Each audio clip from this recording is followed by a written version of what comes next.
Okay okay.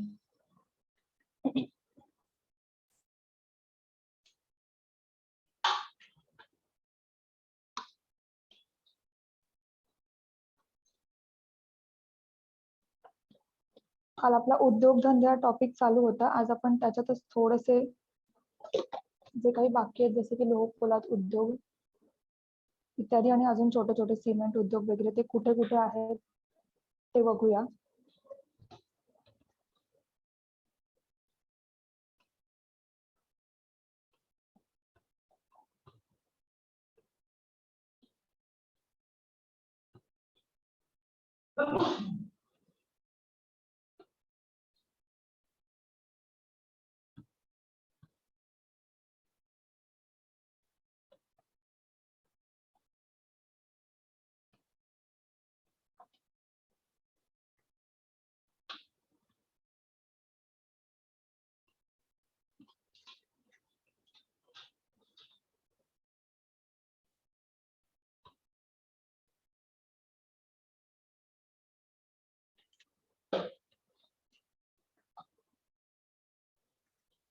काल आपण काही सुरुवात केली होती जसं की सुती उद्योग म्हणजेच कॉटन इंडस्ट्रीज किंवा लोकर, रेशीम, सिल्क एक्सेट्रा, जूट वगैरे काल बघितलं होतं.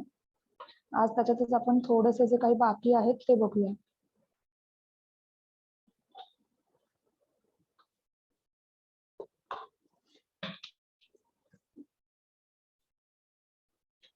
लोह पोलाद उद्योग आज आपण बघूया. लोह पोलाद उद्योग म्हणजे स्टील फॅक्टरीज.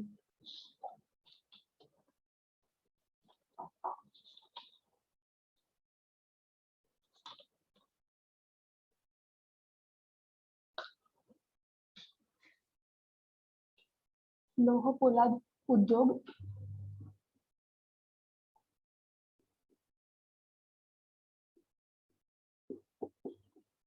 लोह पोलाद उद्योग म्हणजेच काय? लोह म्हणजे आयर्न, पोलाद म्हणजे steel. Iron and still factories usually iron and still factories म्हणजे लोखंड बनवायच्या आणि स्टील बनवायच्या फॅक्टरीज ह्या आजूबाजूलाच असतात किंवा सेम एरियामध्ये असतात.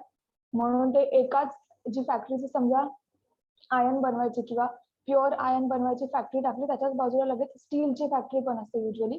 कारण ते दोन्ही ज्या ठिकाणी आयर्न मिळतं त्याच ठिकाणी स्टीलचं पण प्रोडक्शन केलं जातं. ओके. मग लोह पोलाद उद्योग जर आपण बघितले तर भारतातला पहिला लोह पोलाद उद्योग 1864 मध्ये झाला होता. भारतातला पहिला लोह पोलाद उद्योग 1864 मध्ये कुठे झाला होता? वेस्ट बेंगॉल मध्ये कुल्टी या ठिकाणी. वेस्ट बेंगॉल मधील कुल्टी या ठिकाणी भारतातला पहिला लोह पोलाद उद्योग स्थापन झाला होता. हे फर्स्ट लक्षात ठेवायचं. ओके. त्यानंतर भारतातला पहिला प्रायव्हेट लोह पोलाद उद्योग हा होता हा सरकारी तत्वावर किंवा त्यावेळेस जे ब्रिटिशर्स होते त्यांनी हा कारखाना उभा केला होता. त्यानंतर पहिला प्रायव्हेट कुठे झाला होता? पहिला प्रायव्हेट म्हणजेच आपला TISCO Tata iron and still corporation limited तो वाला जो होता झारखंड मध्ये झाला होता टिस्को. येस. फर्स्ट प्रायव्हेट 1907 मध्ये जमशेदपूर. काय नाव होतं त्याचं? TISCO. Tata iron and still corporation limited असं त्याचं नाव होतं. म्हणजेच तुमचं टाटा स्टील जे आता आहे ते. त्याची स्थापना झाली होती 1907 मध्ये जमशेदपूर. जमशेदपूर कुठे? झारखंड मध्ये आहे. ओके. ह्याची स्थापना झाली होती 1907 मध्ये. हा फर्स्ट प्रायव्हेट किंवा खाजगी तत्वावर असणारी पहिली इंडस्ट्री किंवा पहिला फर्म.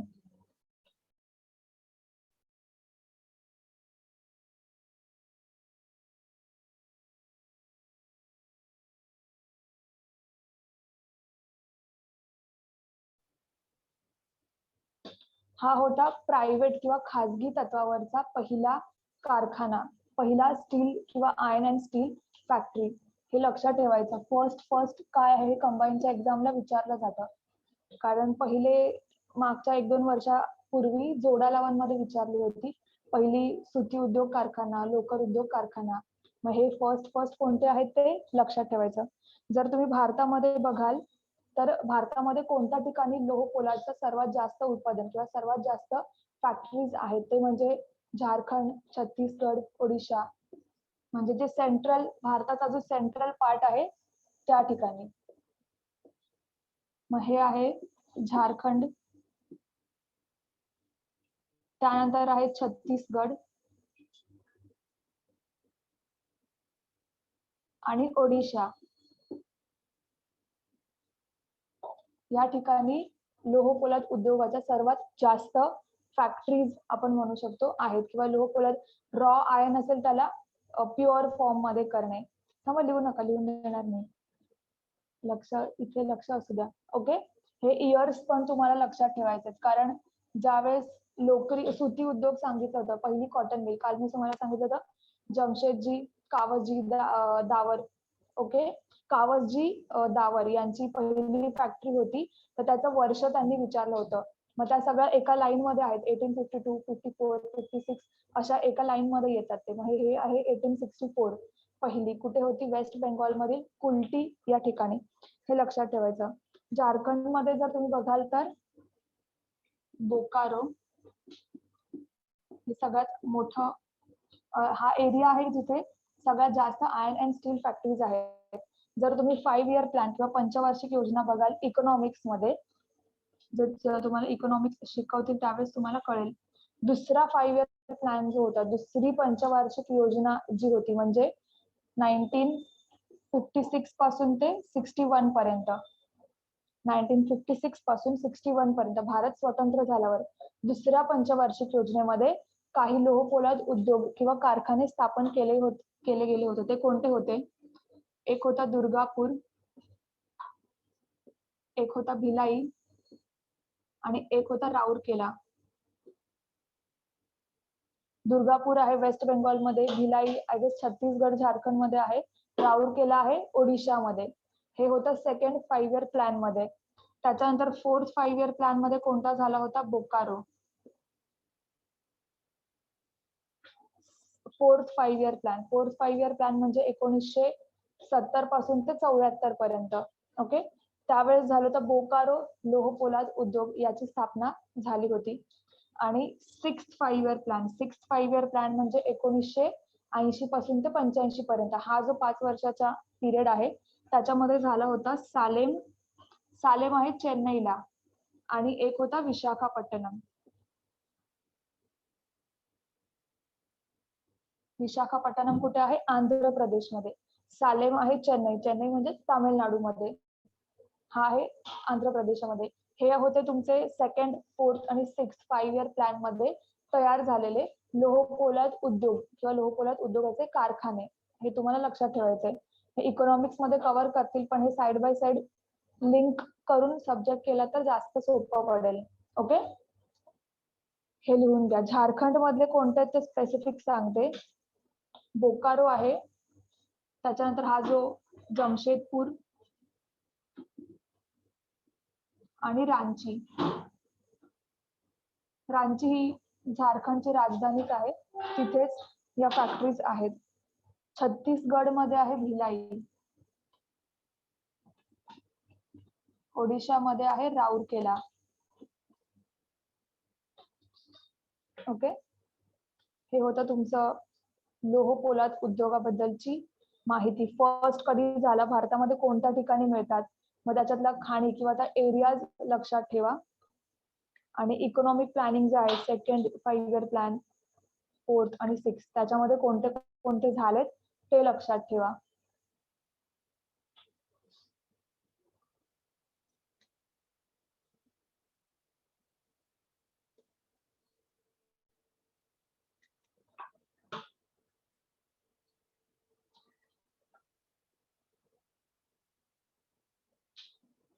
हे लिहून घ्या सर्वांनी.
झालं. ओके, हे होतं लोह पोलाद उद्योग. त्यानंतर आपण बघूया सिमेंट उद्योग. सिमेंट बद्दल या वर्षी कंबाईनच्या परीक्षेमध्ये आता जी झाली 1-2 महिन्यापूर्वी त्या परीक्षेमध्ये प्रश्न विचारला गेला होता. सर्वात जास्त सिमेंट कोणत्या राज्यामध्ये प्रोड्यूस केलं जातं ते विचारलं होतं.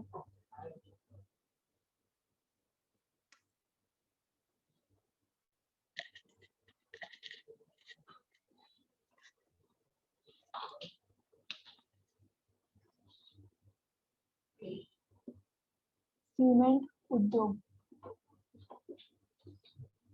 सिमेंट उद्योग भारतातला पहिला सिमेंट कारखाना किंवा सगळ्यात पहिला सिमेंट उद्योग झाला होता 1904 मध्ये. 1904 मध्ये जो की झाला होता चेन्नई येथे. चेन्नई भारतातला पहिला सिमेंट उद्योग कारखाना झाला होता 1904 मध्ये चेन्नई येथे झाला होता, पण तो लगेच बंद पडला. तो जास्त वेळ टिकला नाही, लगेच बंद पडला. त्यानंतर 1912-13 म्हणजे फायनान्शियल इयर असतं. 1912-13 मध्ये गुजरात येथे गुजरात मधील पोरबंदर या ठिकाणी पहिला सरकारी तत्वावर चालणारा कारखाना जो की अजूनपर्यंत चालू आहे. ओके, पहिला सरकारी तत्वावर म्हणजे तेव्हाचे जे ब्रिटिशर्स जे होते किंवा त्या एरियामधले गुजरात मधील पोरबंदर मधला जो कोण गव्हर्नर जनरल असेल त्यांनी म्हणजे सरकारी तत्वावर काढलेला पहिला कारखाना कुठे होता? गुजरात मधील पोरबंदर या ठिकाणी 1912-13 मध्ये. मग आता सिमेंट मध्ये कोणते कोणते किंवा काय काय असतं सिमेंट मध्ये, जसं की सिलिका, जिप्सम, त्यानंतर असतं लाईमस्टोन म्हणजे चुनखडी, त्यानंतर ॲल्युमिनियम ऑक्साईड, हे त्याचे कंटेंट्स असतात. सिलिका, जिप्सम, लाईमस्टोन आणि ॲल्युमिनियम ऑक्साईड हे कंटेंट्स आहेत सिमेंट मध्ये. मग काही त्याचं पर्सेंटेज लक्षात ठेवायची इतकी गरज नाही परफेक्ट, पण काय काय असतं ते तुमच्या लक्षात आलं पाहिजे, म्हणजे ऑप्शन मध्ये तुम्ही एलिमिनेट करू शकता. ओके, त्यानंतर ह्याचं उत्पादन कुठे घेतलं जातं? सिमेंटचं उत्पादन कोणत्या ठिकाणी घेतलं जातं? पहिलं आहे आंध्र प्रदेश, त्यानंतर आहे तेलंगणा, त्यानंतर आहे गुजरात आणि MP. ही पहिली 4 राज्य आहेत की जिथे सिमेंटचं सर्वात जास्त प्रोडक्शन घेतलं जातं. जसं मी तुम्हाला आधी सांगितलं होतं की आंध्र प्रदेशमध्ये कडप्पा नावाचा खडक मिळतो. आंध्र प्रदेशमध्ये कडप्पा जो आपण घरी लावतो, ब्लॅक कलरचा असेल जो काय, तो कडप्पा नावाचा खडक आंध्र प्रदेशमध्ये मिळतो. आंध्र प्रदेशमध्ये लाईमस्टोन किंवा चुनखडी जी आहे ती जास्त प्रमाणात मिळते आणि म्हणूनच तर चुनखडीपासून किंवा लाईमस्टोन पासून सिमेंट बनवलं जातं. त्याच्यामुळे हे लक्षात ठेवायचं, आंध्र प्रदेशमध्ये सर्वात जास्त प्रमाणात सिमेंटचं प्रोडक्शन केलं जातं. आंध्र प्रदेश नंतर तेलंगणा जो की आंध्र प्रदेशला लागूनच आहे, त्यानंतर गुजरात आणि MP सेंट्रल स्टेट्स आहेत ते. हे होतं सिमेंट उद्योग. सिमेंट उद्योगामध्ये व सिमेंट प्रोड्यूस करण्यामध्ये भारताचा जगात 2रा क्रमांक लागतो, 2nd रँक आहे सिमेंट उत्पादनामध्ये. मग फर्स्ट कोण आहे? चायना. सिमेंट उद्योगामध्ये सर्वात पहिले चायना आहे, त्यानंतर भारताची रँक लागते 2री. ओके, आणि भारतामध्ये तयार होणारा सिमेंट जो आहे तो एक्सपोर्ट सर्वात जास्त केला जातो श्रीलंकेला. सिमेंट बद्दल इतकं याच्यासाठी सांगते कारण ह्या वर्षी प्रश्न विचारला गेला होता, त्यामुळे तुम्हाला थोडंसं डीप जाणे, ऍटलिस्ट ह्याच्याबद्दल थोडीशी डीप इन्फॉर्मेशन दिली. ओके, सो हे लक्षात ठेवायचं. एक्सपोर्ट कोणत्या कंट्रीला जास्त केला जातो? श्रीलंकेला. जगामध्ये जर बघाल तर सगळ्यात पहिले आहे चायना, त्यानंतर आहे इंडिया, भारताची रँक लागते. मग भारतातल्या स्टेट्स कोणत्या कोणत्या आहेत की जिथे सर्वात जास्त कमी कमी कमी उत्पादन केलं जातं? आंध्र प्रदेश, तेलंगणा, गुजरात आणि MP. ओके. पहिला कारखाना 1904 मध्ये चेन्नईमध्ये झाला होता, पण जो की लगेच बंद पडला 2-3 वर्षात. त्यानंतर झाला होता 2012-13 मध्ये गुजरात मधील पोरबंदर या ठिकाणी, जो की सरकारी तत्वावरचा पहिला कारखाना, जो की अजून पण चालू आहे. ओके.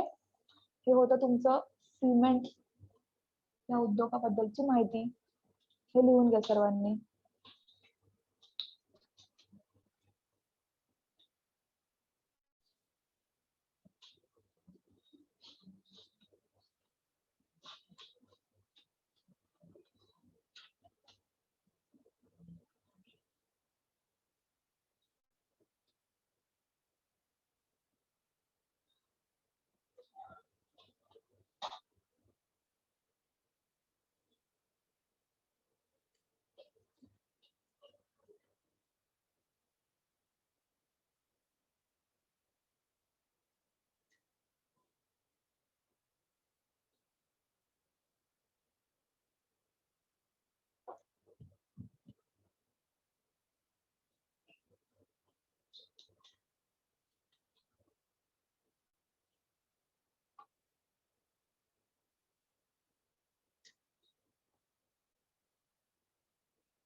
झालं लिहून? हे होतं तुमचं सिमेंट उद्योगाबद्दलची माहिती. आता आपण बघूया केमिकल फर्टिलायझर्स, म्हणजे जे तुम्ही शेतामध्ये टाकता केमिकल्स, जसं की युरिया एक्सेट्रा. मग त्याच्या फॅक्टरीज कुठे कुठे आहेत ते आपण बघूया.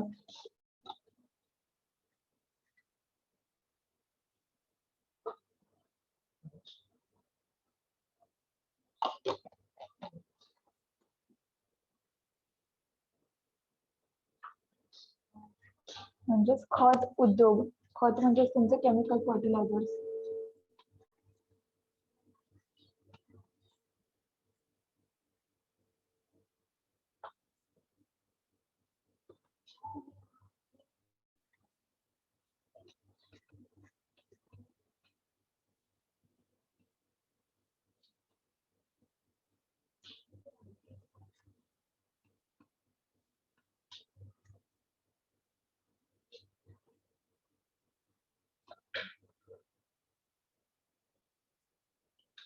केमिकल फर्टिलायझर्स म्हणजेच खत उद्योग.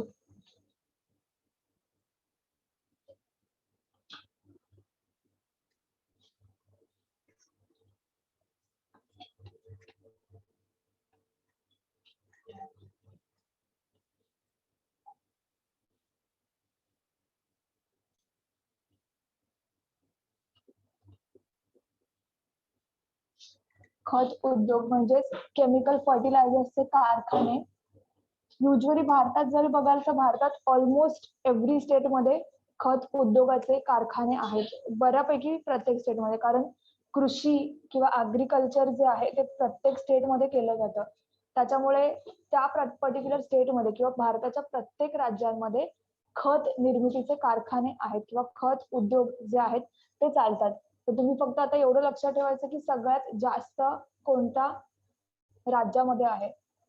मग सगळ्यात जास्त अशा राज्यांमध्ये असे असणार जिथे ज्याची पॉप्युलेशन जास्त आहे, जसं की गुजरात, युपी, तामिळनाडू, महाराष्ट्र या राज्यांची पॉप्युलेशन जास्त आहे.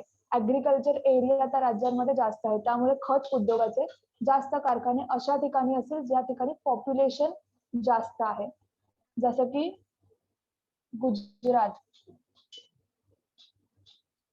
उत्तर प्रदेश, महाराष्ट्र,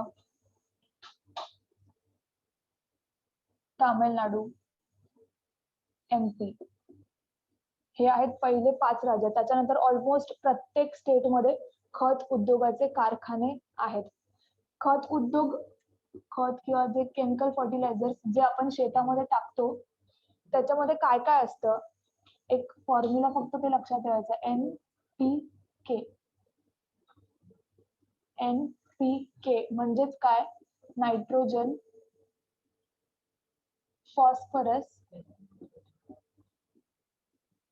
पोटॅशियम. के म्हणजे पोटॅशियम. हा आहे तुमचा केमिकल्स किंवा खतं जे टाकतात त्याचा फॉर्म्युला असतो NPK, नायट्रोजन, फॉस्फरस आणि पोटॅशियम. ओके. खत उद्योगांचं बघाल तर भारताचा जगात 3रा क्रमांक लागतो. इंडिया जो आहे तो 3rd रँकला आहे. 2nd नंबरला आहे USA आणि 1st नंबरला आहे चायना.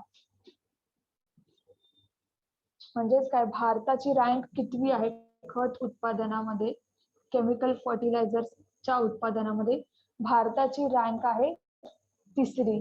मग पहिली आहे चायनाची. सिमेंट उद्योग मगाशी आपण बघितलं, 1st रँक होती चायना, 2nd रँक होती इंडियाची. खत उद्योग बघाल, 1st चायना, त्याच्यानंतर USA, त्याच्यानंतर इंडिया, भारत. ओके, हे लक्षात ठेवायचं. NPK लक्षात ठेवा, स्टेट्स लक्षात ठेवा. महाराष्ट्रामध्ये आपल्याला लक्षात ठेवायचं की महाराष्ट्रामध्ये कोणत्या जागा आहेत की जिथे केमिकल फर्टिलायझर्सचे कारखाने आहेत. सगळ्यात इम्पॉर्टंट, कारण तुम्ही महाराष्ट्रामध्ये राहताय. महाराष्ट्रामध्ये तुर्भे म्हणजे नवी मुंबईमध्ये तुर्भेमध्ये कोणता आहे, RCF. RCF खूप मोठा ह्यूज प्लांट आहे. RCF म्हणजे राष्ट्रीय केमिकल फर्टिलायझर्स, त्याचं फुल फॉर्म आहे. तो तुर्भे या ठिकाणी आहे, हे लक्षात ठेवा. राष्ट्रीय केमिकल फर्टिलायझर तुर्भे या ठिकाणी आहे.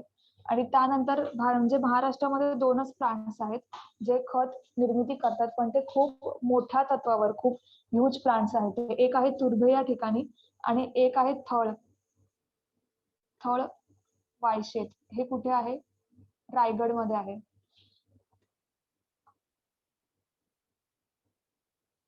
तुर्भे आहे मुंबईमध्ये. ओके. थळ वायशेत एक जागा आहे जी की आहे रायगडमध्ये. तिथे खूप मोठा प्लांट आहे केमिकल निर्मितीचा किंवा खत निर्मितीचा प्लांट आहे. जसं की आपण युरिया वगैरे टाकतो, हे युरियाचे कंपोनेंट्स आहेत. NPK जे आहे ना, युरिया बनवण्यासाठी लागणारे कंपोनेंट्स आहेत. ओके, हे होतं तुमचं खत उद्योग. खत उद्योगामध्ये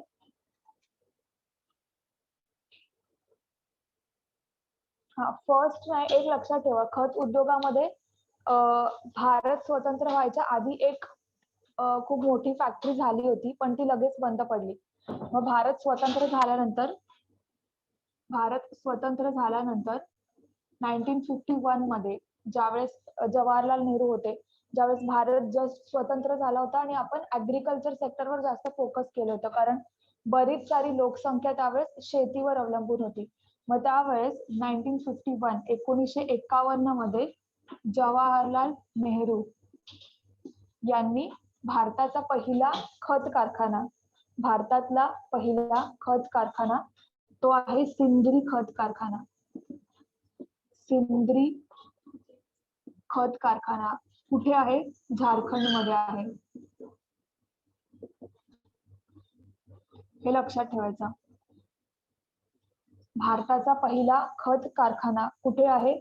सिंद्री खत कारखाना झारखंड मध्ये आहे. 1951 मध्ये ज्यावेळेस जवाहरलाल नेहरू जस्ट त्यांचं इलेक्शन झालं होतं, पीएम बनले होते भारताचे, त्यावेळेस त्यांनी ऍग्रीकल्चर सेक्टरवर जास्त फोकस केला होता. ज्यावेळेस तुम्ही 5 इयर प्लॅनिंग बघणार इकॉनॉमिक्स मध्ये, त्यावेळेस तुम्हाला अजून जास्त क्लिअरिटी येईल. ओके, हा सगळा जो फॅक्च्युअल डाटा आहे खत निर्मिती बद्दलचा लिहून घ्या. खत निर्मिती बद्दल जर तुम्हाला विचारलं कोणत्या कोणत्या राज्यांमध्ये, म्हणजे जे छोटे छोटे राज्य आहेत ते अगदी ऑप्शन मधून कट करायचे, जसं की गोवा, सिक्कीम किंवा नॉर्थ ईस्टचे जे राज्य आहेत ते आधी ऑप्शन मधून कट करायचे, कारण ते छोटे, त्यांची पॉप्युलेशन कमी आहे, त्यामानाने त्यांना लागणारं खत जे असणार ते पण कमी असणार. जे एखादी फॅक्टरी स्टेटमध्ये असेल ती पण छोटीशी असणार, त्यांच्या पॉप्युलेशनला सर्व करेल इतकी. ह्या ज्या कंट्रीज, ह्या ज्या स्टेट्स आहेत ह्यांच्यामध्ये पॉप्युलेशन खूप जास्त आहे, त्यामुळे ह्याच्यामध्ये स्थापन झालेले उद्योग, खत उद्योग हे ह्यूज अमाऊंटवर किंवा मोठ्या प्रमाणावरचे आहेत. ओके, सो हे लक्षात ठेवायचं. आणि महाराष्ट्रातले 2 स्पेसिफिक लक्षात ठेवायचे. ओके, हे लिहून घ्या तुम्ही.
झालं लिहून, दोघांचं झालं. नेक्स्ट आपण बघूया कागद उद्योग. कागदावर पण क्वेश्चन विचारला होता की भारतातली पहिली न्यूजपेपर साठी लागणारा जो कागद असतो त्याची फॅक्टरी कुठे उभारली गेली होती. हे जे फर्स्ट तुम्हाला सांगते ते कंपल्सरी लक्षात ठेवायचंच आहे.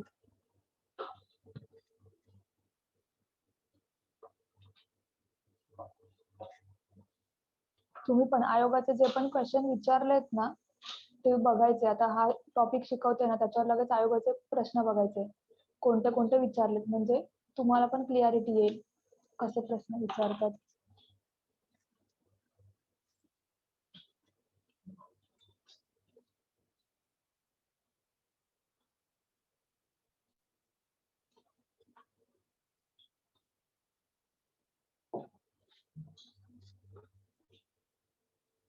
कागद उद्योग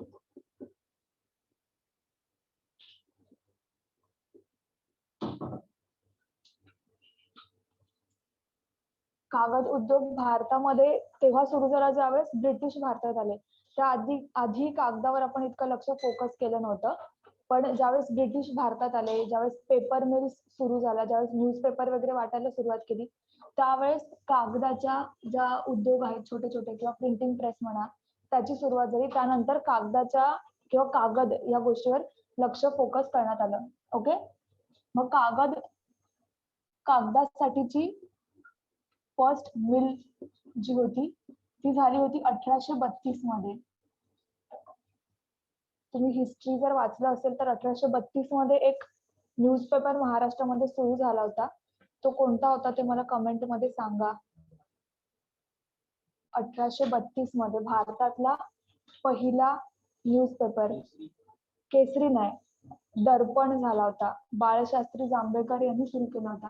महाराष्ट्रातला त्यावेळेसचा सगळ्यात पहिला न्यूजपेपर जो की खूप फेमस झाला होता. बाळशास्त्री जांभेकर यांनी दर्पण नावाचा न्यूजपेपर सुरू केला होता. मग 1832 मध्ये पहिली कागद मिल किंवा पहिली कागद गिरणी सुरू झाली होती वेस्ट बेंगॉल मध्ये, पण ती लगेच बंद पडली, ती जास्त वेळ चालली नाही. ओके, त्यानंतर फर्स्ट सक्सेसफुल असणारी कागद गिरणी, पहिली सक्सेसफुल असलेली कागद गिरणी झाली होती 1870 मध्ये. 1870 मध्ये कलकत्त्यामध्ये पहिली यशस्वी झालेली कागद गिरणी जी की अजूनही चालू आहे. ओके, त्याचं नाव आहे royal Bengal paper mill. Royal Bengal paper mill 1870 मध्ये झाली होती कलकत्तामध्ये. ओके, ही होती पहिली सक्सेसफुल. 1832 मध्ये झाली होती, ती लगेच बंद पडली होती. ओके, त्यानंतर हा क्वेश्चन आयोगाने विचारला होता की पहिला न्यूजपेपर साठी जो कागद लागतो तो वेगळा असतो, जो वहीसाठी कागद असतो तो वेगळा असतो, न्यूजपेपरचा थोडासा वेगळा असतो, रफ टाईप असा. मग पहिली न्यूजपेपर साठी लागणारी कागद गिरणी कुठे झाली होती? MP मध्ये नेपानगर. हा क्वेश्चन विचारला होता, कुठे झाली होती? MP मध्ये नेपानगर या ठिकाणी पहिली न्यूजपेपर साठी लागणारी कागद गिरणी. ओके, नेपाचा फुल फॉर्म होता नॅशनल एन्व्हायरमेंट प्रोटेक्शन अथॉरिटी, असा तो नेपाचा फुल फॉर्म आहे. मग ते नेपा नावाची फॅक्टरी तिथे उभारली गेली आणि त्या फॅक्टरीवरून त्या एरियाला पण नेपानगर असं नाव दिलं गेलं. Okay, national environment protection authority. Okay, हे आहेत MP मध्ये किंवा फर्स्ट कधी झाले ते लक्षात ठेवायचं. जसं ऑप्शन असेल तसं मार्क करायचं. ऑप्शन मध्ये वेस्ट बेंगॉल असेल तर वेस्ट बेंगॉल मार्क करायचं, कारण ती पहिली होती पण ती बंद पडली. मग जर वेस्ट बेंगॉल नसेल तर मग हे कलकत्ता किंवा रॉयल बेंगॉल पेपर मिल असं दिलं असेल त्याच्यावर मार्क करायचं. पहिली न्यूजपेपर साठी लागणारी कागद गिरणी कुठे होती? MP मध्ये नेपानगर. आय गेस 1955 या ठिकाणी. येस, कधी झाली होती? 1955 मध्ये. न्यूजपेपर साठी लागणारी पहिली कागद गिरणी MP नेपानगर 1955 मध्ये. ओके, आणि एक फॅक्च्युअल डाटा लक्षात ठेवा, 1 टन कागद निर्मितीसाठी 1 टन कागद निर्मितीसाठी 1.32 टन बांबू लागतात. 1 टन कागद निर्मितीसाठी 1.3 टन बांबू लागतो. हा फॅक्च्युअल डाटा. तो तुम्हाला 8वीच्या स्टेट बोर्ड मध्ये, 8वी किंवा 9वीचा जे स्टेट बोर्ड आहे त्याच्यामध्ये पण हा फॅक्च्युअल डाटा दिसेल, ते लक्षात ठेवायचं, कारण तिथून ते सोर्स आहेत आपले प्रश्न तयार होण्याचे. ओके. मग तो जो मी भारतामध्ये बघाल तर कोणत्या ठिकाणी पेपर मिल्स जास्ती आहे किंवा कागद निर्माण केला जातो? पहिलं आहे महाराष्ट्र. महाराष्ट्र. त्यानंतर आहे आंध्र प्रदेश आणि त्यानंतर आहे गुजरात. महाराष्ट्र, आंध्र प्रदेश आणि गुजरात. महाराष्ट्रामध्ये सर्वात जास्त प्रमाणात कागद उद्योग निर्माण केला जातो. मग कागद उद्योग, कागद कशापासून बनवतात? कागदासाठी लागणारं रॉ मटेरियल काय? तुमचं बांबू किंवा लाकूड असतं, लाकडाचा जो पल्प असतो बाहेरचा तो असतो, किंवा मग जे पण तुमचे गहू तांदूळ जे काय त्याचे जे साल असतं त्याचा पण वापर होतो. मग एक लॉजिक लावू शकतात की महाराष्ट्रामध्ये अशा ठिकाणी कागद उद्योग असणार ज्या ठिकाणी जंगल जास्त आहे, जंगलाचा एरिया आहे. मग कोणता एरिया? हा जो कॉर्नरवाला एरिया आहे महाराष्ट्राचा, चंद्रपूर, गडचिरोली, हा जो एरिया त्या पूर्ण जंगलाचा एरिया आहे तो. मग जंगल आहे म्हणजेच रॉ मटेरियल म्हणजेच लाकूड उपलब्ध आहे. मग त्याच्याच बाजूला तुमचे लगेच कागद उद्योग असणार. ओके. मग महाराष्ट्रामध्ये नागपूर, चंद्रपूर, गडचिरोली या ठिकाणी कागद उद्योग किंवा कागद निर्मितीच्या फॅक्टरीज ज्या आहेत त्या डेव्हलप झालेल्या आहेत. महाराष्ट्राचं लक्षात ठेवायचं. आंध्र प्रदेश, गुजरातमध्ये पण सेम, ज्या ठिकाणी जंगल जास्त आहे त्या ठिकाणी, पण तुम्ही स्पेसिफिक महाराष्ट्राचं लक्षात ठेवा. ओके. तसं मी तुम्हाला कालच्या लेक्चरमध्ये सांगितलं, काही आहे ते मार्केट बेस्ड असतात आणि काही रॉ मटेरियल बेस्ड उद्योग असतात. मग हा तसा रॉ मटेरियल बेस्ड उद्योग आहे. ज्या ठिकाणी रॉ मटेरियल उपलब्ध आहे त्या ठिकाणीच तुमच्या कागद गिरण्या पण असतात. ओके. हे होतं तुमचं कागद उद्योगाबद्दलची माहिती. फर्स्ट लक्षात ठेवायचे. आणि हा काही फॅक्च्युअल डाटा लक्षात ठेवा.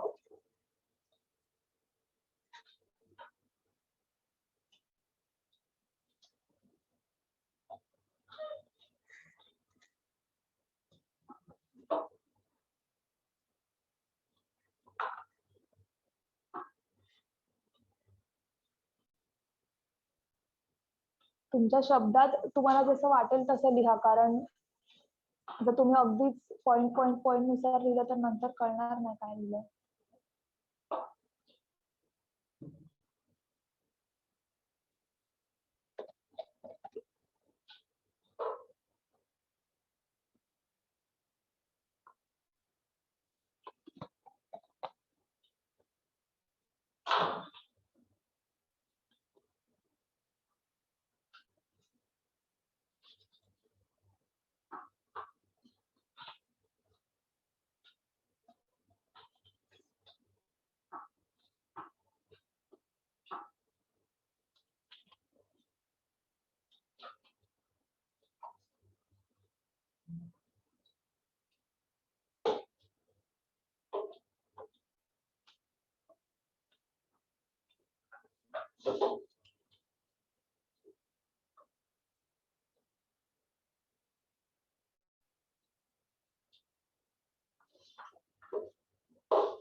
हे 1 टन म्हणजे किती बांबू, किंवा कालच्या लेक्चर मध्ये 1 टन कोळसा किंवा 1 टन 1 किलो युरेनियम असं जे सांगितली होती फॅक्च्युअल डाटा ती लक्षात ठेवायची.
ओके, हे तुमचे मेन उद्योगधंदे जे मी कालपासून तुम्हाला शिकवले. पुढचे काही जे छोटे छोटे आहेत की काही उद्योगधंदे आणि ते कोणत्या राज्यामध्ये ते फक्त तुम्ही लिहून घ्या. मी तुम्हाला ओरली सांगते सर्वांना आणि तुम्ही पण लिहून घ्या सर्वांनी, कारण त्याच्यावर पण प्रश्न विचारले जातात. मेन उद्योगधंदे आणि ते कोणत्या राज्यामध्ये आहेत ते.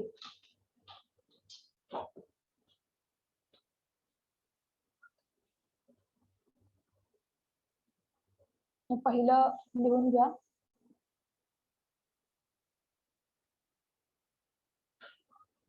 ते लिहितात वाटतं, सांगू? ओके, पहिलं आहे होजिअरी. होजिअरी काल मी तुम्हाला सांगितलं होतं, HOJIARY, HOJIARY, होजिअरी. होजिअरी म्हणजे बेसिकली कपड्याचा एक प्रकार आहे. लोकर जे असतं ना त्याच्यापासून बनवलं जातं. मग ते कुठे आहे? पंजाब मध्ये आहे. पंजाब मध्ये. ओके, त्यानंतर आहे सतरंजी. सतरंजी म्हणजे खाली आपण पट्टी टाकतो ती. ते आहे मिर्झापूर, UP या ठिकाणी. मिर्झापूर, UP.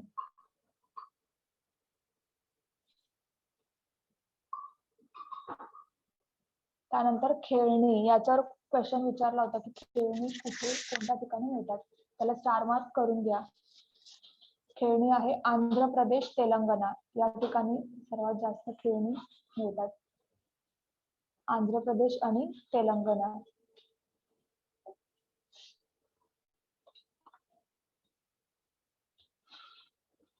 त्यानंतर गालिचे आणि शॉल, जे आपण पांघरतो ती. गालिचे आणि शॉल. मध्ये शालींमध्ये हिमरू शाली वगैरे असे काही प्रकार असतात. मग ते आहेत जम्मू काश्मीर, हिमाचल प्रदेश या ठिकाणी, कारण ते थंडीचे एरियाज आहेत. जम्मू काश्मीर, हिमाचल प्रदेश.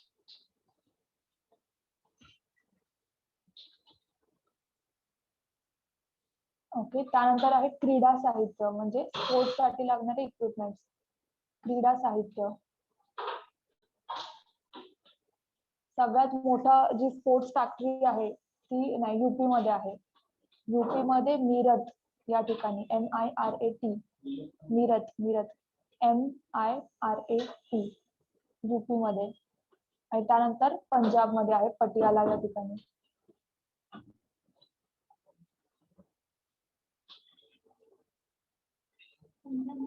पटियाला.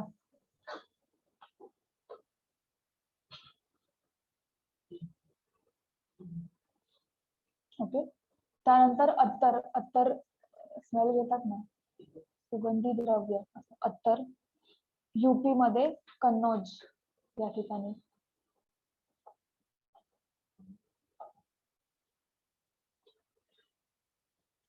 ओके, त्यानंतर काचेच्या बांगड्या.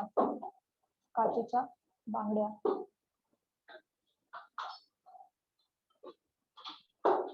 त्या आहेत UP मध्ये फिरोजाबाद. UP मध्ये Firozabad.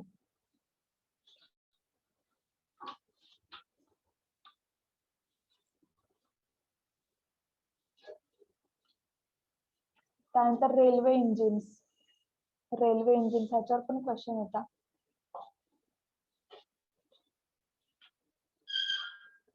Railway इंजिनचा integral coach factory नाव ऐकलंय का तुम्ही कोणी? इंटिग्रल कोच फॅक्टरी म्हणजे आपले जे आपण ट्रेन्स आहेत ना, तेजस किंवा राजधानी एक्सप्रेस, कोणता पण मोठा एक्सप्रेस ना, त्याचे डबे जे असतात ना ते तिथे बनवले जातात. इंटिग्रल कोच फॅक्टरी ती आहे तामिळनाडू मध्ये. नाव टाकून घ्या, इंटिग्रल कोच फॅक्टरी, तामिळनाडू मध्ये आहे.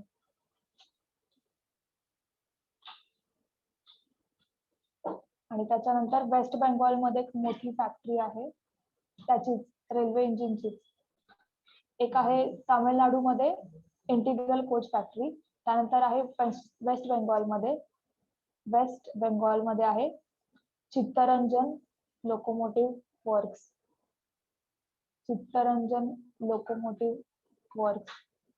हे ज्यावेळेस तुम्ही इकॉनॉमिक्स वाचाल ना त्यामध्ये सगळं रिपीट होणार.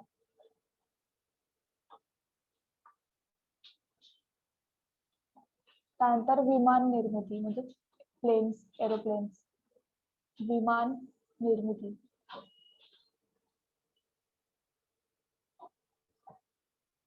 महाराष्ट्रामध्ये आहे. महाराष्ट्रामध्ये कोणत्या ठिकाणी माहितीये का कोणाला? महाराष्ट्रामध्ये येस, नाशिक, ओझर. नाशिक मध्ये ओझर ते विमान निर्मितीचे. मग तिथे फायटर प्लेन्स पासून मिग विमान सगळं बनवले जातात. नाशिक मधील ओझर या ठिकाणी. त्यानंतर काच कारखाने, काच म्हणजे ते काचेच्या बांगड्या असणं तिथेच मेन काच. मग पहिला आहे युपी आणि त्याच्यानंतर महाराष्ट्र.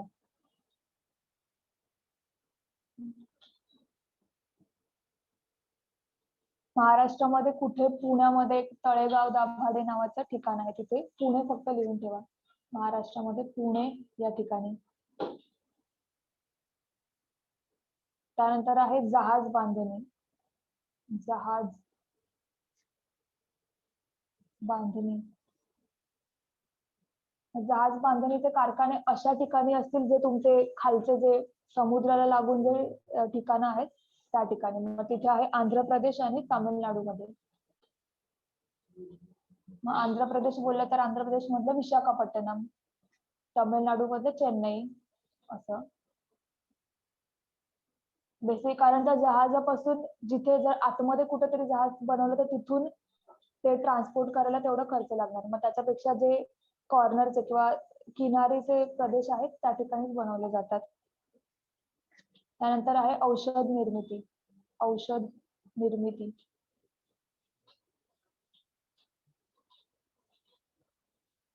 महाराष्ट्रामध्ये Pune. Yes, I guess first का सेकंड 5 इयर प्लॅन मध्ये पण पहिला, हा फर्स्ट 5 इयर प्लॅन म्हणजे 1951 ते 55 मधला. मग त्याच्यामध्ये 54 का 53 मध्ये हिंदुस्तान अँटीबायोटिक्स लिमिटेड, भारतातील पहिली अँटीबायोटिक्सची कंपनी, औषध निर्माण करणारी कंपनी, ती झाली होती पुण्यामध्येच. मग ते लिहून घ्या, भारतातील पहिली औषध निर्माण करणारी कंपनी.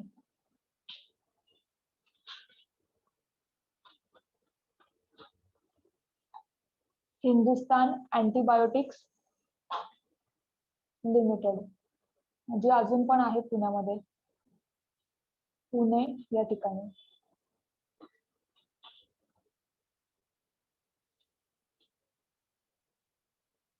त्यानंतर आहे कातडी वस्तू म्हणजे लेदर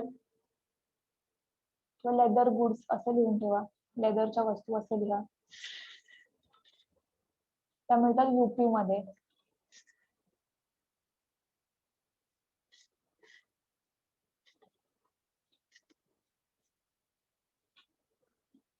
त्यानंतर दुधाचे पदार्थ, दूध, दुधाचे पदार्थ.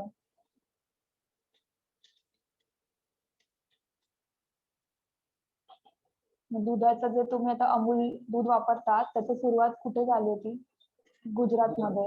गुजरातमध्ये. गुजरातमध्ये आनंद, आनंद नगर नावाचं ठिकाण आहे. अमूलचा फुल फॉर्मच आनंद आणि असं काहीतरी काहीतरी आहे. मग तो आनंद नगर जे ठिकाण आहे ना, आनंद ते गुजरातमध्ये आहे. तिथून अमूलला सुरुवात झाली होती. आणि महाराष्ट्र, महाराष्ट्रामध्ये कुठे? आरे कॉलनी जी आहे तिथे.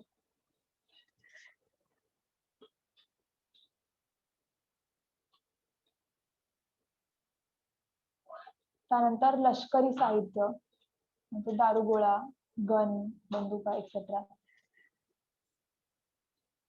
त्या आहेत महाराष्ट्रामध्ये पुणे या ठिकाणी.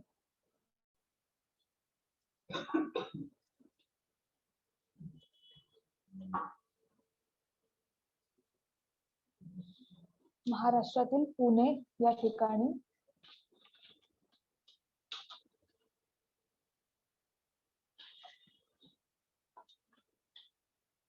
त्यानंतर हस्तिदंताच्या वस्तू म्हणजे हत्तीपासून हत्तीचे दात असतात त्याच्या वस्तू, हस्तिदंत वस्तू. मग हत्ती कुठे मिळतात, कुठे असू शकतात? केरळमध्ये. Yes, right. केरळमध्ये हस्तिदंताच्या वस्तूचे कारखाने किंवा फॅक्टरीज केरळमध्ये आहेत. हे तुमचे होते छोटे छोटे काही उद्योग, कारण त्याच्यावर लॉजिकल आहेत, काही काही आपण लॉजिक लावू शकतो, काही काही लक्षात ठेवायचे. ओके, हे झालं तुमचं सगळं कागद उद्योग किंवा जे पण उद्योगधंदे आहेत. सो प्रश्न आले तर ह्याच्या वरती जाणार नाही, हे एवढं केलं तरी इनफ आहे.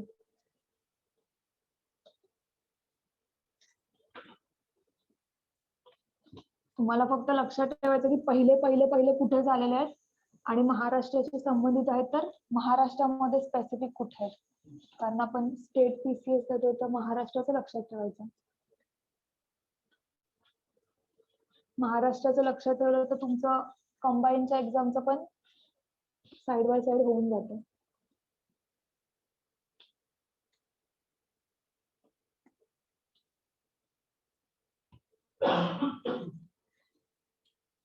त्यानंतर आपण काही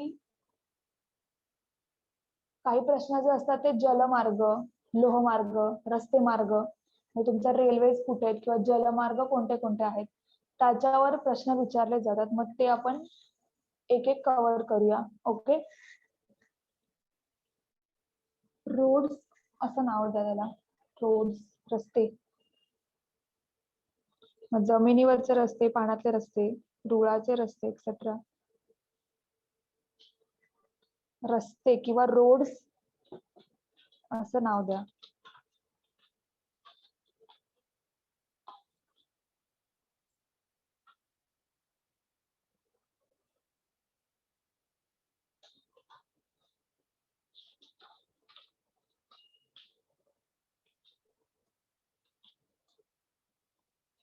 पहिला आपण बघूया जलमार्ग. जलमार्ग म्हणजेच वॉटरवेज. वॉटरवेज. ओके, मग जलमार्ग तर फक्त समुद्राचे नसतात, ते नद्यांमधले पण असू शकतात. मग जलमार्गाचे दोन प्रकार असतात, एक असतं भू अंतर्गत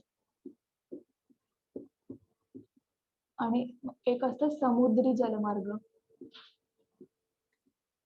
भू अंतर्गत म्हणजे जे कॉन्टिनेंटल, म्हणजेच नद्यांवर जे काही पूल्स किंवा रस्ते जे काही बांधले जातात ते, आणि एक असतात समुद्री, म्हणजे तुमचे समुद्री जलमार्ग म्हणजे तुमचे पोर्ट्स, बंदर, जिथून तुमचं शिपिंग वगैरे केलं जातं ते. ओके, मग भू अंतर्गत जलमार्ग ते आधी बघूया, त्याच्यानंतर समुद्री म्हणजे पोर्ट्स कोणते कोणते आहेत ते बघूया. ओके, मग कॉन्टिनेंटल जर तुम्ही बघाल तर भारतामध्ये 6 मोठे जलमार्ग आहेत.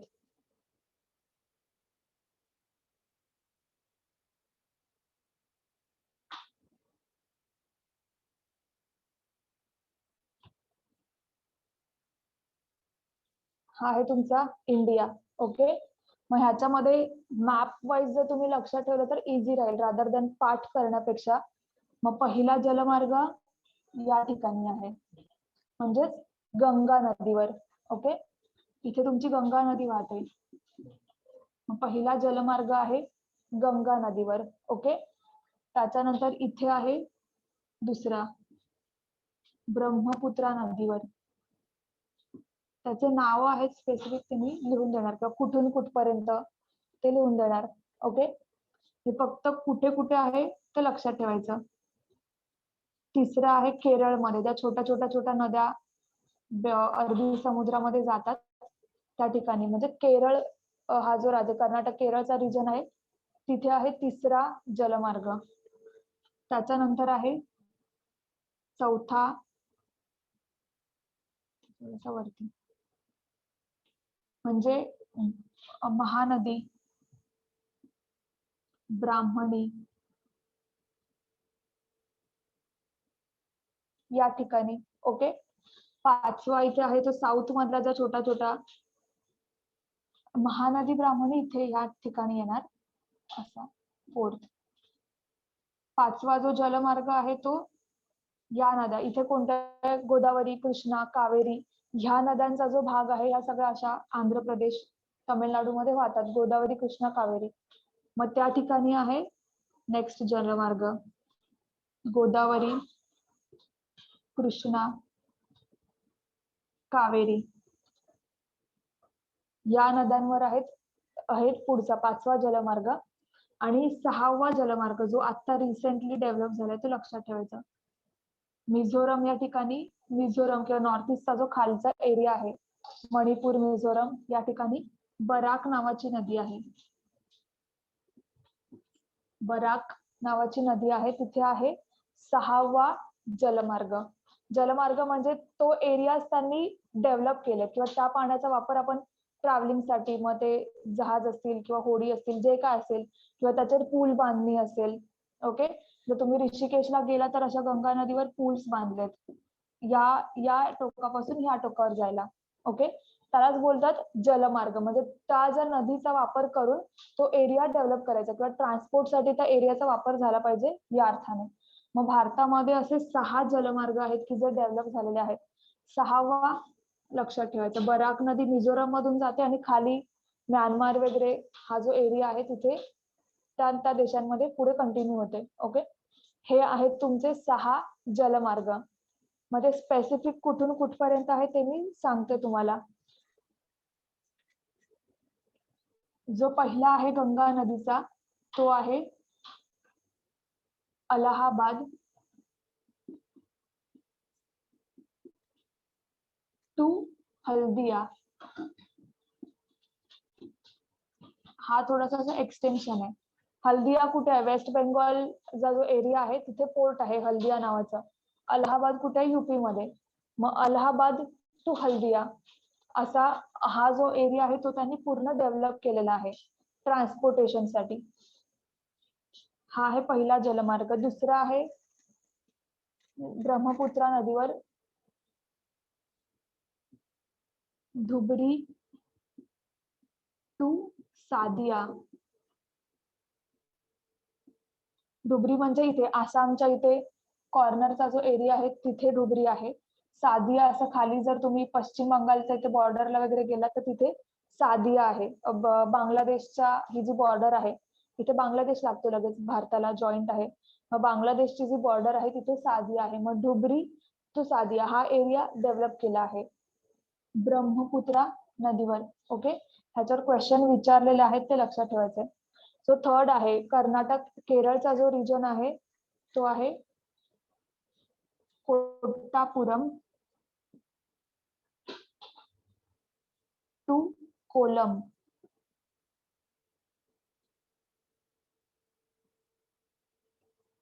कोट्टापुरम टू कोलम हा आहे तुमचा तिसरा जलमार्ग. कोट्टापुरम कोलम दोन्ही पण बऱ्यापैकी, कोलम आहे तो केरळचा खाली आहे, कोट्टापुरम थोडासा वरती आहे. तो एरिया त्यांनी डेव्हलप केलेला आहे. ओके, त्यानंतर महानदी टू ब्राह्मणीवरचा जो आहे तो आहे तालचेर.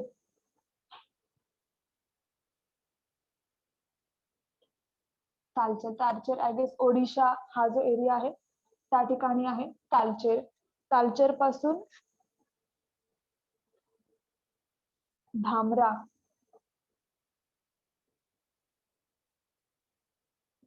तालचेर टू धामरा या ठिकाणी. तुम्हाला नद्या लक्षात ठेवायच्या.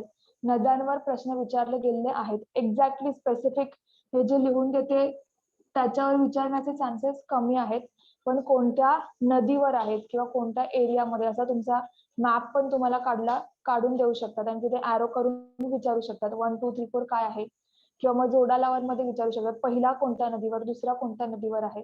ओके, कारण हे जे एरिया जे आहेत ते थोडेफार एक्सटेन्शन किंवा गुगल सर्च केला तर वेगळा थोडाफार एरिया तुम्हाला, कारण ते स्पेसिफिक रिजनचे नाव आहेत. मग तिथे व्हेरिएशन तुम्हाला दिसू शकतं. तुम्हाला लक्षात ठेवायचं की कोणत्या कोणत्या नदीवर कोणते कोणते जलमार्ग आहेत ते. जो गोदावरी कृष्णाचा जो आहे पुदुचेरी या ठिकाणी, काकीनाडा पुदुचेरी,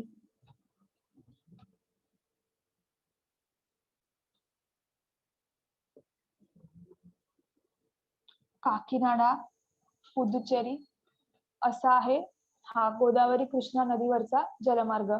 आणि बराक नदीवरचा जलमार्ग आहे तो आहे लाखीपूर. लाखीपूर टू भंगा हे नॉर्थ ईस्टच्या जागा आहेत. लाखीपूर इथे वरती कुठेतरी असावं, नागालँड मणिपूर या ठिकाणी असेल. आणि मिझोरमचा जो खालचा पार्ट आहे सगळ्यात एंड तिथे भंगा नावाचं ठिकाण आहे. तिथपर्यंत आहे तुमचा आत्ताचा जो जलमार्ग 6वा डेव्हलप झालेला आहे तो आहे. ओके, ह्याच्यामध्ये तुम्हाला ऑप्शन्स मध्ये वेगवेगळे दिसू शकतात. ओके, कारण ते पर्टिक्युलर काही काही तर अगदी गावांची नाव आहेत, त्याच्यामुळे तिथे व्हेरिएशन तुम्हाला दिसतील. त्याच्यामुळे हे जो फिक्स डेटा आहे गंगा ब्रह्मपुत्रा कोणत्या नद्यांवर आहे ते लक्षात ठेवायचं. ओके, इथे लिहून घ्या पश्चिम घाटातल्या छोट्या नद्या असं टाकायचं, कारण इथे स्पेसिफिक मोठी नदी वाहत नाही कुठून. केरळमधून अरबी समुद्रामध्ये मोठी असच नदी नाहीये, म्हणजे ज्या छोट्या छोट्या छोट्या नद्या आहेत केरळ मधल्या त्या ठिकाणी आहे तिसरा जलमार्ग. ओके, ही डायग्राम अशीच्या अशी काढून घ्या आणि ते ऍरोज करून दिलेले जलमार्ग लिहा.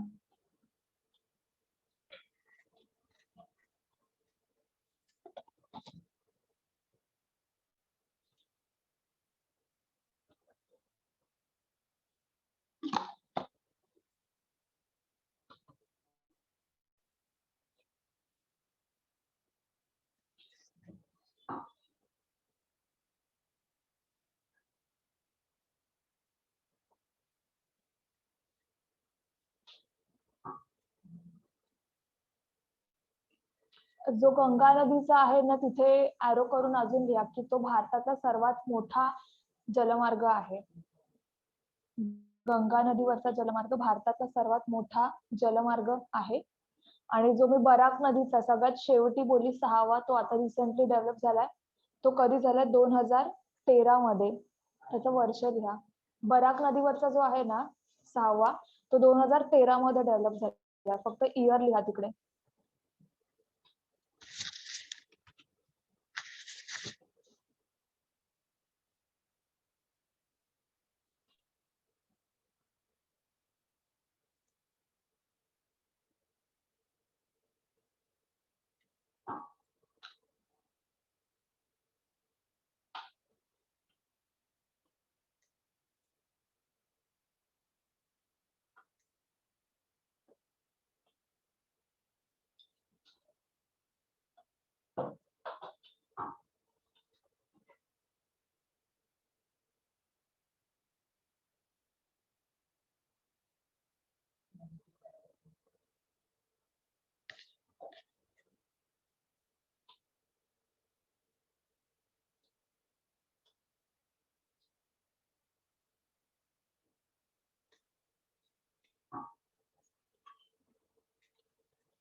हे होतं तुमचं अंतर्गत किंवा कॉन्टिनेंटल जे मार्ग आहेत त्याची इन्फॉर्मेशन. पुढे आहेत समुद्री मार्ग. समुद्री मार्ग म्हणजे तुमचे पोर्ट्स किंवा बंदरे. पोर्ट्स, मग काही पोर्ट्स असतात की जे पूर्व किनाऱ्यावर असतात, काही असतात की हा पूर्व किनारा आणि हा पश्चिम किनारा, म्हणजे हे जे किनारी प्रदेश आहेत तिथे काही पोर्ट्स किंवा बंदरे डेव्हलप झाली. होता का बंदरे शिकवली तेव्हा? नाही ना. मग काही पोर्ट्स किंवा बंदरे जे आहेत ते डेव्हलप झालेली आहेत. मग भारतामध्ये 17 मोठे पोर्ट्स आहेत. 17 मोठे पोर्ट्स किंवा बंदरे, हे जे किनारी प्रदेश जे आहेत, स्टेट्स ज्या आहेत त्याच्यामध्ये डेव्हलप झालेले असे टोटल 17 मोठे पोर्ट्स आहेत. ओके, हे लक्षात ठेवा. त्याच्यानंतर मधले मीडियम मोठे पोर्ट्स असतात, मग मीडियम असतात तरी छोटे छोटे असतात. मग मीडियम जे असतात ते अगदी 60-70, ते लक्षात ठेवायची गरज नाही. छोटेचे ते फार 200-300 पर्यंत आहेत, अगदी छोटे छोटे पोर्ट्स, ते लक्षात ठेवायची गरज नाही. फक्त 17 मोठे पोर्ट्स कोणते आहेत आणि कोणत्या कोणत्या राज्यांमध्ये आहेत ते लक्षात ठेवायचं. जसं की गुजरातमध्ये आहे ओखा, भावनगर, कांडला एक्सेट्रा. महाराष्ट्रामध्ये JNPT किंवा मुंबई जे आहेत ते. मग असे खाली कोची आहे, तिकडे चेन्नई आहे, विशाखापट्टणम, मार्मागो एक्सेट्रा. मी तुम्हाला लिहून देते, पण कोणत्या राज्यांमध्ये कोणते कोणते पोर्ट्स आहेत, मोठे पोर्ट्स कोणते कोणते आहेत. प्रत्येक राज्यामध्ये हार्डली 2-3 आहेत. मग असे 17 मोठे, कारण हा क्वेश्चन आयोगाने विचारला होता. भारतामध्ये किती मोठे पोर्ट्स आहेत असं स्टेटमेंट पण दिलं होतं, आणि नेक्स्ट स्टेटमेंट मध्ये ह्या राज्यामध्ये कोणता पोर्ट आहे असं 2 स्टेटमेंट मध्ये दिलं होतं. त्याच्यामुळे कोणत्या राज्यामध्ये कोणते कोणते आहेत ते अगदी आपल्याला ते एरियाज माहिती आहेत, त्याच्यामुळे ते लक्षात राहतील. मग ते लिहून घ्या. समुद्री मार्ग किंवा समुद्री जलमार्ग असं टाका पुढचा. समुद्री जलमार्ग.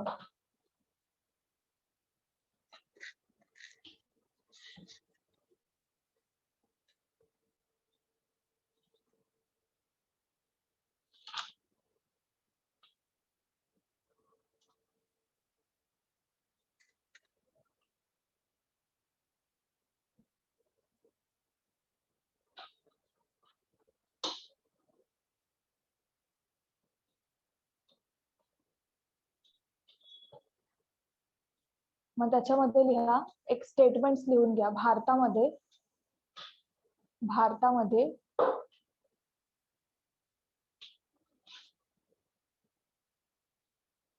17 मोठी बंदरे किंवा मोठे पोर्ट्स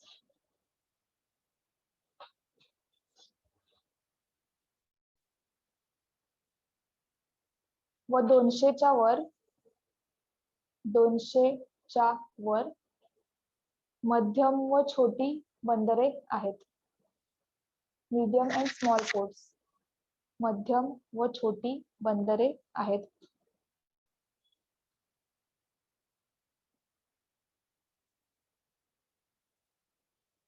मग तुम्हाला स्टेट लिहून देते आणि पुढे कोणती बंदरे किंवा पोर्ट्स आहेत ते लिहून देते. मग पहिलं लिहा गुजरात. इथून आपण असं लाईन वाईज जाऊ.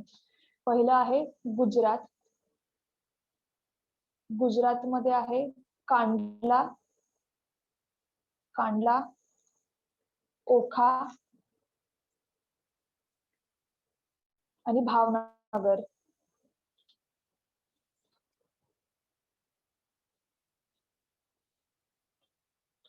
त्यानंतर महाराष्ट्र, एकाखालोखाल एक असं लिहून घ्या. महाराष्ट्रामध्ये आहे JNPT ब्रॅकेटमध्ये नावाशिवा, ते एकच आहे. ते JNPT ब्रॅकेटमध्ये लिहा नावाशिवा. JNPT म्हणजे जवाहरलाल नेहरू पोर्ट ट्रस्ट असं त्याचं फुल फॉर्म आहे. आणि सेकंड आहे मुंबई.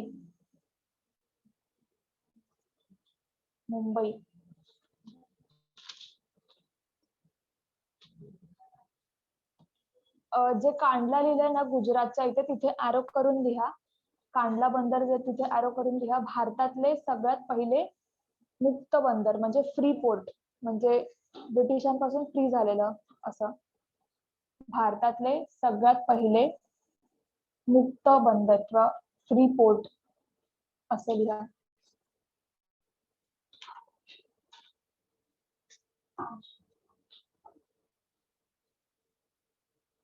मुंबई जे आहे ना आता लिहिलंय तिथे लिहा ॲरो करून भारताचे प्रवेशद्वार.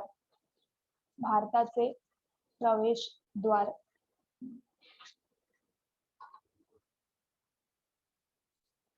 त्यानंतर लिहा Goa. Third state Goa.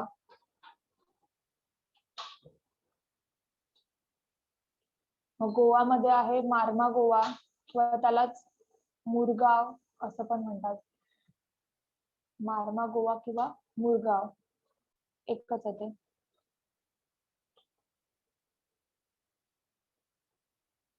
Next आहे कर्नाटक. कर्नाटक. कर्नाटक मध्ये आहे मंगळुरू. मंगळुरू. त्यानंतर केरळ. केरळ मध्ये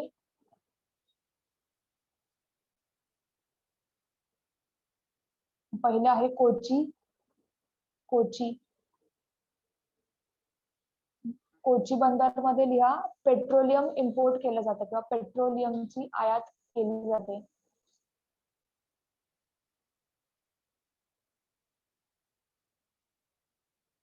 पेट्रोलियमची आयात केली जाते. पेट्रोलियम आपण कोणाकडून घेतो हे जे भारताच्या इथे ना असे गल्फ कंट्रीज याला बोलतात. मिडल ईस्ट किंवा gulf countries. Saudi Arabia, UAE.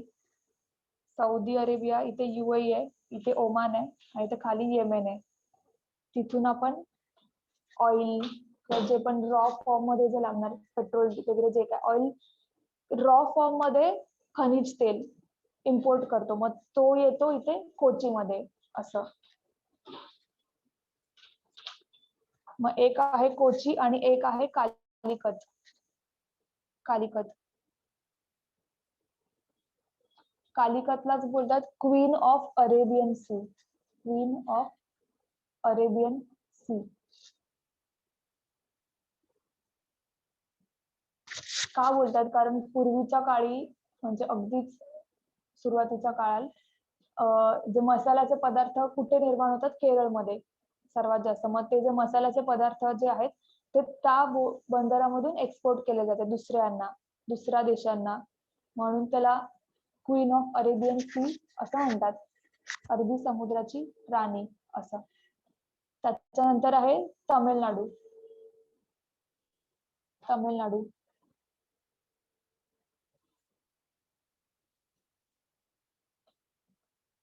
मग त्याच्यामध्ये आहे तुतीकोरीन. तुतीकोरीन. त्यानंतर आहे चेन्नई. चेन्नई. त्यानंतर आहे एन्नोर. ENNORE. एन्नोर. मराठीमध्ये एन्नोर असं लिहा. आणि धनुषकोडी. धनुषकोडी.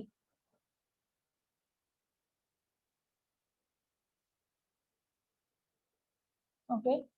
जे एन्नोर आहे त्याला मिनीरत्न कंपनीज आहेत ना, नवरत्न, महारत्न, मिनीरत्न म्हणजे सेल, गेल, बेल एक्सेट्रा ह्या ज्या मोठ्या मोठ्या कंपनीज आहेत त्यांना नवरत्न दर्जा दिलाय.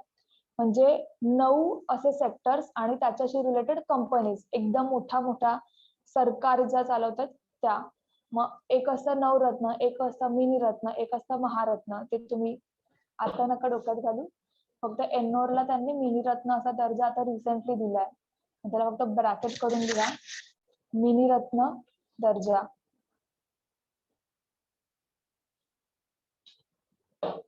ते आता तुमच्या डोक्यावर जाईल बट तुम्ही हळूहळू ज्यावेळेस इकॉनॉमिक्स वगैरे वाचाल तेव्हा कळेल काय आहे. त्यानंतर आंध्र प्रदेश. नेक्स्ट आंध्र प्रदेश. आंध्र प्रदेश मध्ये विशाखापट्टणम.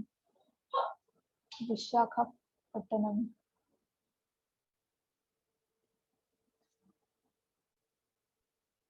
मग तिथे लिहा ब्रॅकेट मध्ये सर्वात खोल बंदर. डीपेस्ट. सर्वात खोल बंदर आणि भूबंदिस्त बंदर. भूबंदिस्त बंदर. म्हणजे त्याच्या तिन्ही चारी बाजूला जमीन आहे. जमीन आहे म्हणजेच काय, मी तुम्हाला त्या दिवशी समुद्राचं फॉर्मेशन सांगितलं होतं की असा समुद्र येतो आणि समुद्राने जी वाळू किंवा रेती असते असा ब्लॉक तयार केलाय. तुम्ही जर गुगल सर्च मध्ये जाऊन मॅप टाकला तर असा आंध्र प्रदेश दिसेल आणि असा छोटासा काहीतरी दिसेल. तर हे जे छोटं आहे ना, तसं सगळं रेती रेती करून असं छोटंसं बेट टाईप झालंय आणि आतमध्ये समुद्राचं पाणी येतं असं. आणि तिथे तुमचं विशाखापट्टणमचं बंदर पोर्ट जे आहे ते डेव्हलप झालं. इथेच तुमचं मिसाईल टेस्टिंग सेंटर आहे, जिथून तुमच्या मिसाईल्स वगैरे टेस्ट केल्या जातात. मग हा असा पाण्याचा एरिया, आतमध्ये पाणी आहे आणि बाजूनी असं रेती रेती सारखं असं बेसिकली ते खूप मोठं आहे, असं रस्ता टाईपच तयार झालाय. म्हणून ते भूबंदिस्त म्हणजे त्याच्या तिन्ही चारी बाजूला जमीन आहे या अर्थाने आणि खोल आहे ते. ओके, नेक्स्ट लिहा ओडिशा. ओडिशा, ओडिशामध्ये आहे पॅराद्वीप. पॅराद्वीप.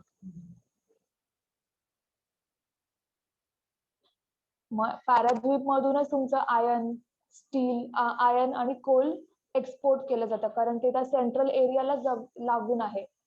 मग तिथे लिहा लोह व कोळशाची, आयर्न अँड कोल, लोह व कोळशाची निर्यात, एक्सपोर्ट केली जाते.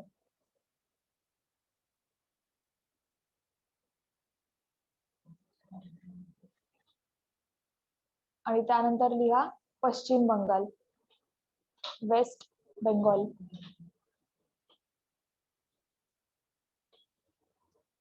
तिथे आहे कोलकाता आणि हल्दिया. कोलकाता आणि हल्दिया. म्हणजे हल्दिया आहे तिथे खाली लिहा देशातील पहिले हरित बंदर किंवा ग्रीन पोर्ट. देशातील पहिले हरित बंदर किंवा ग्रीन पोर्ट.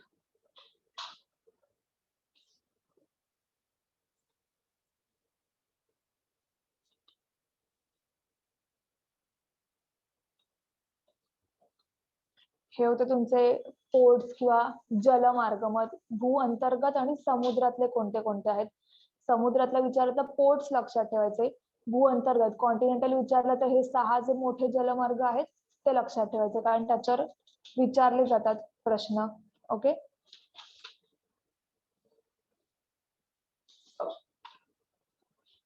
त्यानंतर आपण लोहमार्ग बघूया.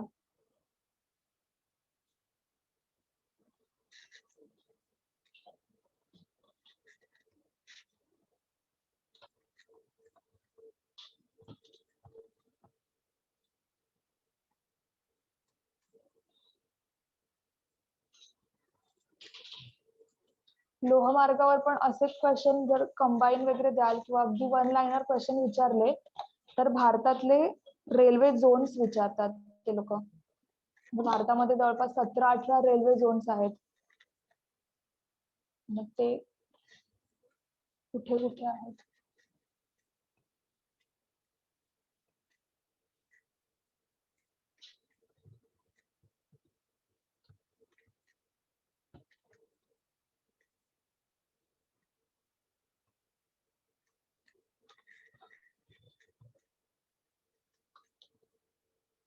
थोडासा काही फॅक्च्युअल डाटा आहे तो मी लिहून देईल तुम्हाला.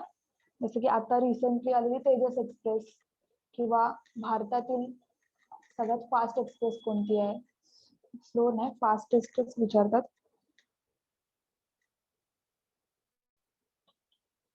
तेजस वगैरे तुम्हाला करंट अफेअर्स मध्ये, कारण ती आता रिसेंटली तयार झालेली आहे त्याच्यामुळे ते तिथे कव्हर करतील. पण जे इम्पॉर्टंट आहे ते सांगते. लोहमार्ग,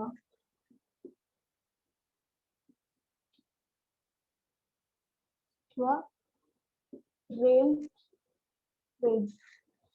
ओके, मग लोहमार्गामध्ये पहिला तुम्हाला लक्षात ठेवायचं आहे की त्याचे रेल्वे झोन्स, रेल्वे झोन्स जवळपास 17 का 18 रेल्वे झोन्स आहेत. आता रिसेंटली आय गेस 18वं विशाखापट्टणम मध्ये झालंय. मग तर रेल्वे झोन्स कुठे कुठे आहेत ते लक्षात ठेवायचे. कारण तो असं फॅक्च्युअल अगदी जर त्यांना वाटलं की वन लाईनर काहीतरी विचारायचं तर ते ह्याच्यात विचारू शकतात. इव्हन विचारले आहेत प्रश्न बऱ्याचदा. ओके, मग भारताला हे आहे तुमचं ईस्ट, वेस्ट, नॉर्थ, साऊथ. हे आहे south east, south west, north west, north east. म्हणजे असं जर हे 8 म्हणजे 8 झोन्स इथे होतात तुमचे. हे जे 8 दिशा आहेत तिथे 8 झोन्स आणि त्याच्या व्यतिरिक्त काही झोन्स असतात म्हणजे तुमचं सेंटर आहे. मग एक असतं पूर्व मध्य, पश्चिम मध्य, उत्तर मध्य, दक्षिण मध्य आणि मग आग्नेय मध्य वगैरे असं नाही. हे किती झाले 4, 8 आणि 4 12. हा हे पण असतात साऊथ ईस्ट, सेंट्रल एक्सेट्रा असे तुमचे करून 17-18 झोन्स आहेत. हळूहळू जर तुम्ही रिवाइज कराल हळूहळू लक्षात राहणार तुमच्या. ओके, मग पहिले तुम्हाला हे सेंटरचे लक्षात, हे कॉर्नरचे आहेत ना ते लक्षात ठेवायचं. नॉर्थचं कोणतं आहे, साऊथचं कोणतं आहे. ओके, इकडचं कुठे असू शकतं तुम्ही सांगा मला. वेस्ट म्हणजे गुजरात नाही पण जे वेस्टचं सेंटर कुठे असू शकतं, या ठिकाणी आहे. मग इथे कुठे असू शकतं त्याचं सेंटर, मुंबई. ओके, इथे सेंटरचा किंवा नॉर्थचा आहे ते कुठे असू शकतं. नॉर्थ म्हणजे आपली कॅपिटल दिल्ली, राईट. ईस्टचा कुठे असू शकतं, वेस्ट बेंगॉल मध्ये कलकत्ता या ठिकाणी. ओके, कोणाला काही क्वेश्चन आहे का ऑनलाईन स्टुडंट्स? नाही मॅडम, कलकत्ता बोलले. हा कलकत्ता, येस. ईस्टचं जे आहे पूर्व साईडचं आहे ते आहे कलकत्ता आणि साऊथचं जे आहे ते आहे चेन्नई. हे 4 असे लक्षात ठेवायचे. तुम्ही ज्यावेळेस सेन्सस वाचाल किंवा दुसरं आपले आरबीआय इकॉनॉमिक्स वाचाल तर आरबीआयचे जे झोनल ऑफिसेस आहेत ते पण ह्या 4 मध्येच आहे. मुंबई, दिल्ली, कोलकाता, चेन्नई. हे 4 सेंटर्स असे लक्षातच ठेवायचे. बऱ्याच साऱ्या ठिकाणी हे 4च्या 4 असेच येतात. जसं की भारतातल्या पहिल्या 4 पॉप्युलस सिटीज म्हणजे सर्वात जास्त लोकसंख्या असलेली शहरे किंवा 1 करोडची लोकसंख्या पार केलेली शहरे कोणत्या आहेत, मुंबई, दिल्ली, कोलकाता, चेन्नई. रेल्वेचे हेडक्वार्टर्स कोणते आहेत, मुंबई, दिल्ली, कोलकाता, चेन्नई. ओके, हे लक्षात ठेवायचं. आपले आरबीआयचे झोनल ऑफिसेस कुठे आहेत, ह्या 4 ठिकाणी आहेत.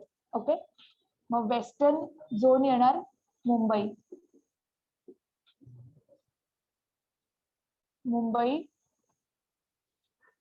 मुंबईलाच आहे.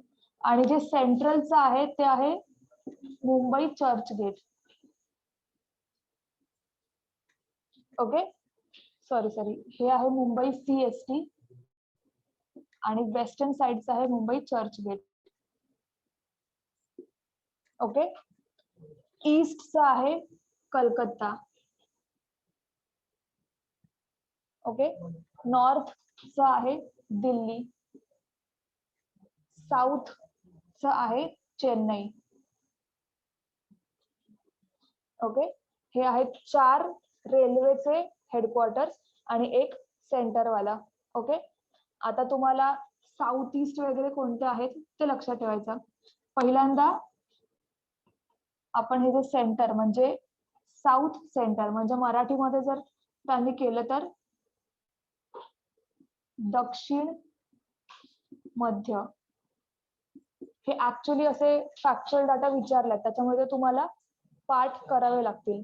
ओके, एक आहे दक्षिण मध्य म्हणजे साऊथ सेंट्रल, ते आहे सिकंदराबाद.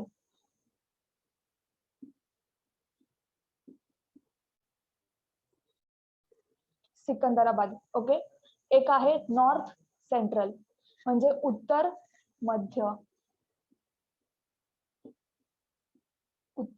मध्य म्हणजेच नॉर्थ सेंट्रल, ते आहे अलाहाबाद.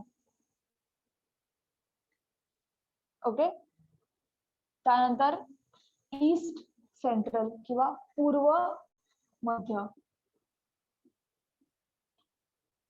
ते आहे हाजीपूर.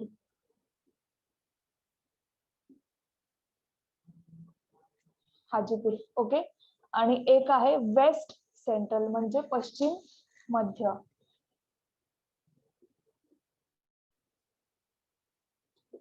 ते आहे जबलपूर. हे मेन 8 तुम्हाला लक्षात ठेवायचंय. सुरुवातीचे जे आहेत ईस्ट वेस्ट नॉर्थ साऊथ ते लक्षात राहून जातात. ते ज्या सेंट्रल सिटीज आहेत, ह्या ज्या आहेत ह्या थोड्याशा अगदी कॉर्नरच्या सिटीज नाही आहेत, थोड्याशा मधल्या सिटीज आहेत, मग ते लक्षात ठेवायचं. पूर्व मध्य हाजीपूर आहे, पश्चिम मध्य आहे जबलपूर, दक्षिण मध्य आहे सिकंदराबाद आणि उत्तर मध्य आहे अलाहाबाद. ओके. त्यानंतर नॉर्थ वेस्ट साऊथ वेस्ट वगैरे ह्या आहेत. नॉर्थ वेस्ट आहे जयपूर, इथे एक गुवाहाटी,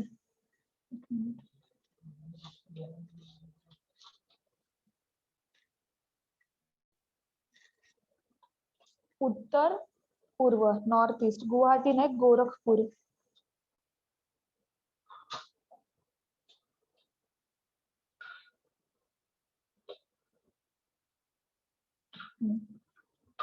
नॉर्थ ईस्ट आहे गोरखपूर. गोरखपूर. ओके. एक आहे साऊथ वेस्ट, साऊथ वेस्ट आहे हुबळी, HUBLI, आणि साऊथ ईस्ट आहे सेम कॅलकटा. ओके. हे झाले तुमचे सेंटरचे, एक कॉर्नरचे, त्याच्यानंतर सेंट्रल आणि साऊथ वेस्ट वगैरे ते. नॉर्थ ईस्ट आहे गोरखपूर, नॉर्थ वेस्ट आहे जयपूर, साऊथ वेस्ट आहे हुबळी आणि साऊथ ईस्ट आहे कलकत्ता. हे दोन्ही सेम आहे. आणि आता जे रिसेंटली न्यूज आहे, न्यूज मध्ये होतं ते होतं इकडचं विशाखापट्टणम.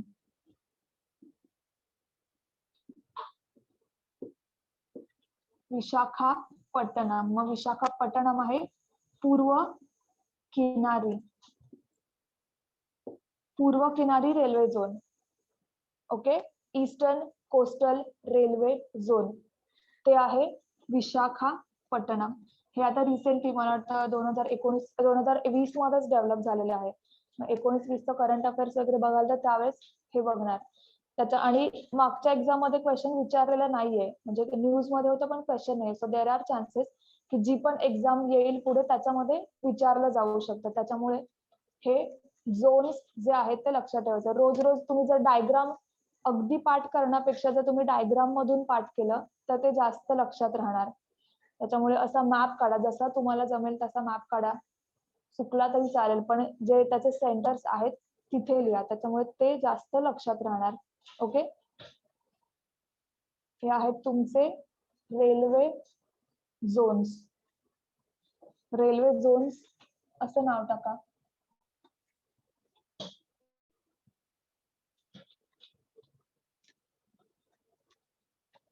Railway zones.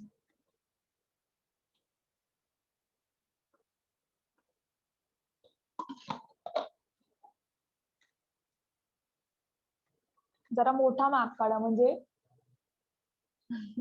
तुम्हाला कळेल ते.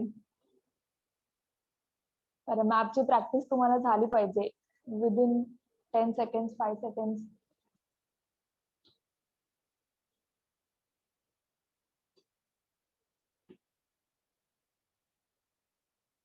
जे मुंबई CST आहे ते सेंट्रल आहे किंवा मध्य रेल्वेचे झोन, सेंट्रल.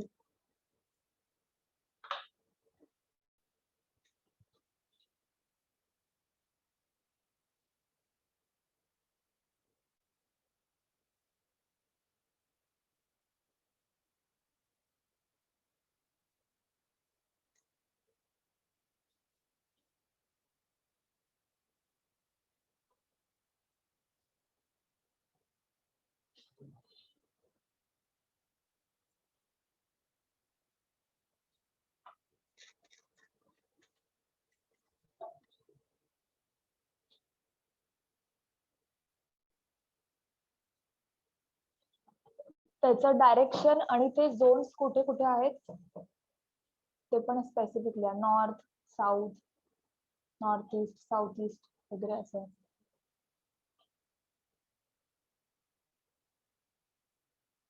त्यातले 5 तर तुमचे लक्षात राहणार, जे अगदी कॉर्नरचे आहेत, ईस्ट, वेस्ट, नॉर्थ, साऊथ आणि सेंट्रल, हे लक्षात राहणार. जे मधले मधले आहेत ते हळूहळू लक्षात राहतील.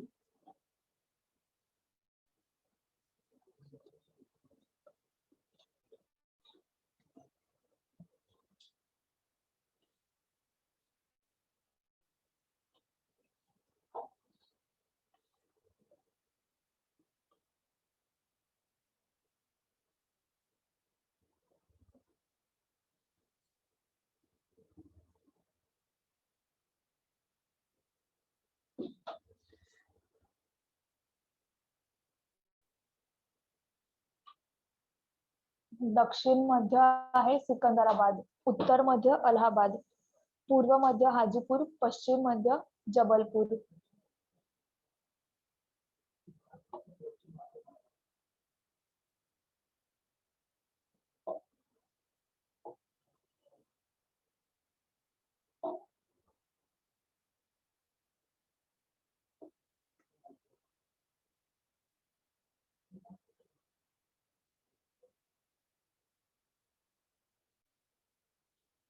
ऍटलिस्ट हे सिटीत जरी डोळा घालून गेला तरी तुम्ही एलिमिनेट करू शकता नंतर.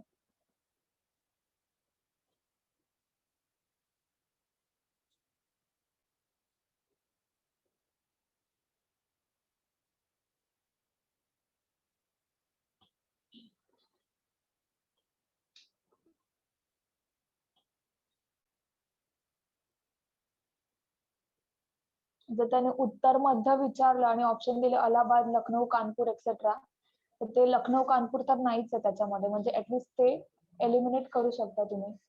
मग सिटीज ज्या आहेत त्या फक्त डोळ्याखालून असू द्या.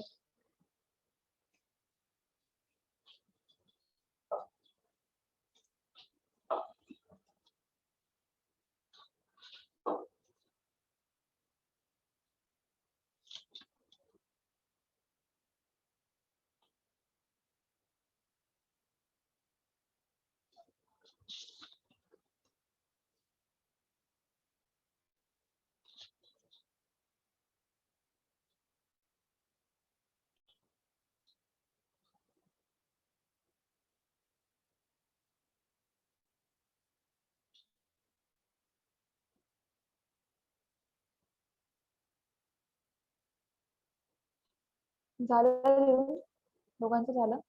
आता मी काही फॅक्च्युअल डाटा सांगितले भारतातल्या लोह मार्गांबद्दल, किंवा पहिली रेल्वे कधी सुरू झाली, किंवा रेल्वे कुठे निर्माण होतात. मग असे सांगितलं इंटिग्रल कोच फॅक्टरी एक्सेट्रा. तो काही फॅक्च्युअल डाटा आहे, तो मी लिहून देते, तो लिहून घ्या सर्वांनी.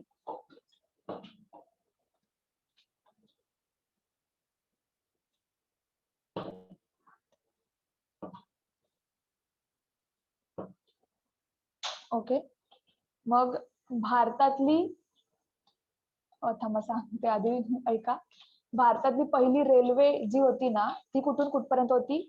मुंबई म्हणजे सीएसटी पासून ते ठाण्यापर्यंत अशी ती होती. त्याचं स्पेसिफिक आहे मुंबई मधलं बोरी बंदर पासून ते ठाण्यापर्यंत.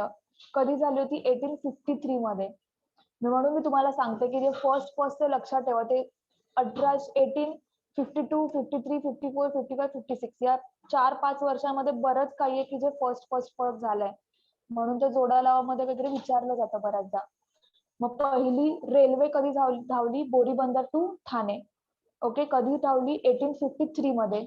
ओके, मग ते लिहून घ्या. त्याचं एक हिस्ट्री मध्ये जर वाचाल तर ते आता लिहून देणार नाही, पण एक फक्त डोळा असं आहे की ज्यावेळेस ती पहिली रेल्वे धावली त्यावेळेस आरजी भंडारकर, तुम्ही 11वीचं स्टेट बोर्ड वगैरे वाचाल त्याच्यामध्ये आहेत आरजी भंडारकर.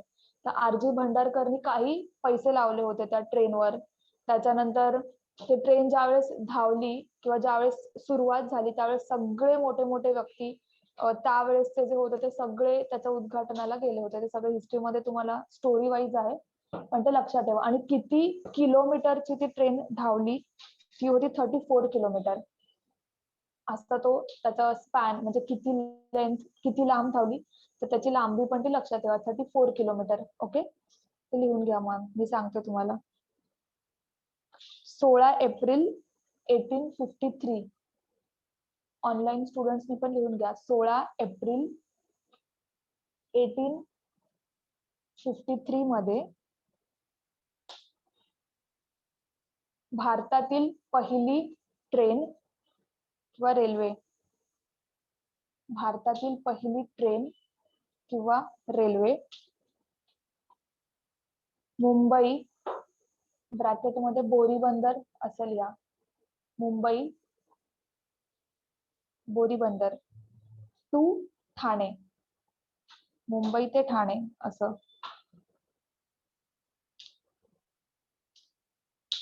दरम्यान धावली.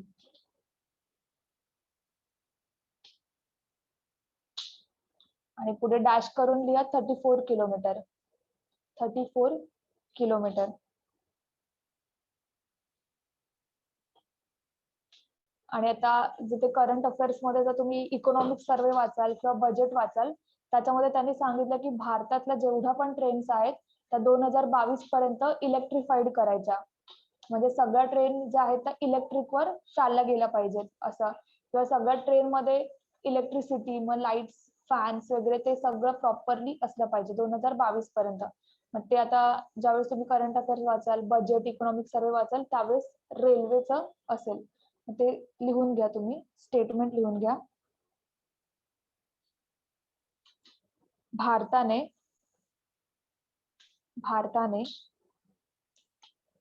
2022 पर्यंत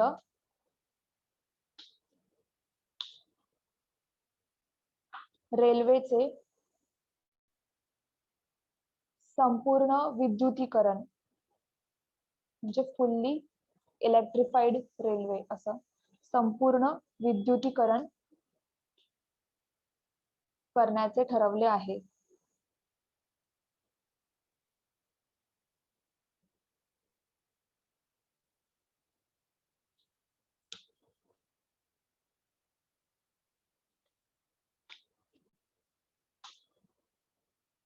म्हणजे तुम्ही लेंथ वाईज बघाल तर जगातली सगळ्यात लांब रेल्वे कुठे धावतात माहितीये का, कोणत्या देशामध्ये? म्हणजे रूट्स सगळ्यात लांब कुठे आहेत? Any idea? युएसए मध्ये. युएसए जो आहे एक तर त्याच्यामध्ये पॉप्युलेशन कमी आहे युएसए मध्ये, म्हणजे भारताच्या मानाने तर कमीच आहे आणि तो एरिया खूप मोठा आहे. भारत असं एवढंसं छोटं आहे पण पॉप्युलेशन खूप जास्त आहे. युएसएचं जर बघाल तर पॉप्युलेशन खूप कमी आहे आणि एरिया जास्त आहे, त्याच्यामुळे तिथे तुम्हाला असं स्टेशन आणि बस बस बस असं दिसणार नाही. असा तो एरिया आहे. तर ईस्ट टू वेस्ट जाण्यासाठी तुम्हाला ट्रेन्सच परवडतात कारण ते खूप मोठा एरिया आहे तो युएसएचा आणि पॉप्युलेशन अगदीच रेअर आहे. मग तिथे तुम्हाला काय बस इथून कोथरूड इथून पुण्याला जा असं तर बसेस नाहीयेत. ट्रेन्स परवडतात कारण ते लांब डिस्टन्स आहे. मग सगळ्यात लॉंग रूट्स आहेत युएसए मध्ये. त्यानंतर रशिया पण खूप मोठा आहे. मग रशियामध्ये 2 नंबरचे लॉंग रूट्स आहेत. त्यानंतर चायना आणि त्याच्यानंतर इंडिया. ओके, मग ते लिहून घ्या. जगातील सर्वात लांब लोहमार्ग, जगातील सर्वात लांब लोहमार्ग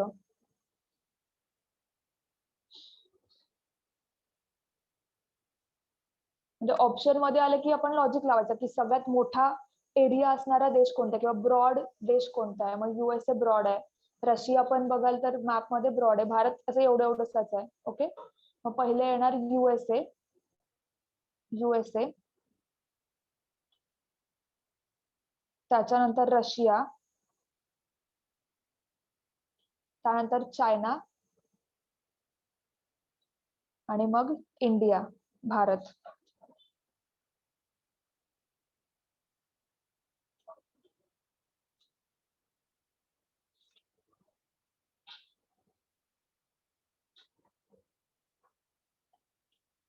आणि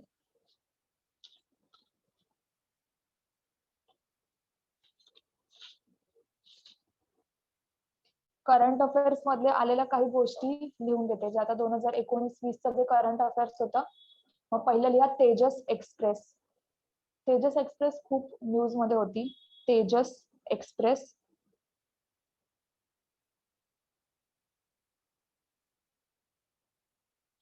मग तिथे लिहा भारतातील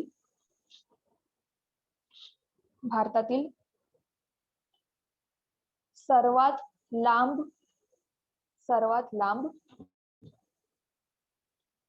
व वेगवान म्हणजे स्पीडी वेगवान एक्सप्रेस तेजस एक्सप्रेस कधी झाली? ऑक्टोबर 2019 मध्ये, म्हणजे तेव्हाच्या करंट अफेअर्स मध्ये. आणि आता करंट अफेअर्स मध्ये विचारलं ना, सो विचारलं जाऊ शकतं ऑक्टोबर 2019 मध्ये. ओके, ते त्यालाच ट्रॅव्हल ट्रेन ऑफ इंडिया असं पण म्हणतात. या ट्रेनला ट्रॅव्हल ट्रेन ऑफ इंडिया असेही म्हणतात. आणि त्याचा स्पीड आहे 130 kilometre per hour. 130 kilometre per hour.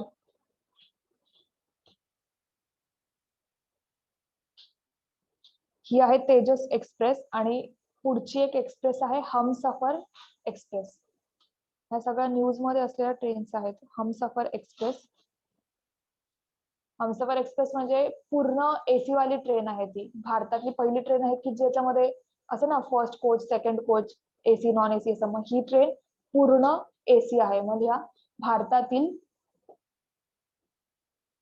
पूर्ण एसी, एसीला वातानुकूलित असं लिहा, पण तुम्ही एसी लिहा म्हणजे लक्षात राहील. पूर्ण एसी ट्रेन.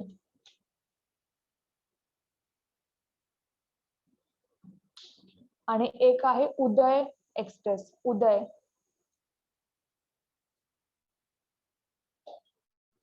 एक्सप्रेस आहे ती डबल डेकर एक्सप्रेस आहे. म्हणजे डबल डेकर बसेस असतात, डबल डेकर एक्सप्रेस ट्रेन आहे. डबल डेकर एक्सप्रेस गाडी जी फक्त रात्री धावते. म्हणजे लॉंग ट्रॅव्हल्स जे असतात ते रात्रीच्या वेळी युजली केले जातात. मग ही ट्रेन पण आहे, ती रात्री धावते. ओके, त्याच्यानंतर एक लिहा भारतातील पहिली रेल्वे युनिव्हर्सिटी. ती अजून फॉर्म नाही झाले, पण आता रिसेंटली चालू होतं की बनवणार आहे तसं. भारतातील पहिली रेल्वे युनिव्हर्सिटी किंवा रेल्वे विद्यापीठ. ऑब्विसली मोदींची जी स्टेट आहे तिथे गुजरातमध्ये वडोदरा किंवा बडोदा या ठिकाणी.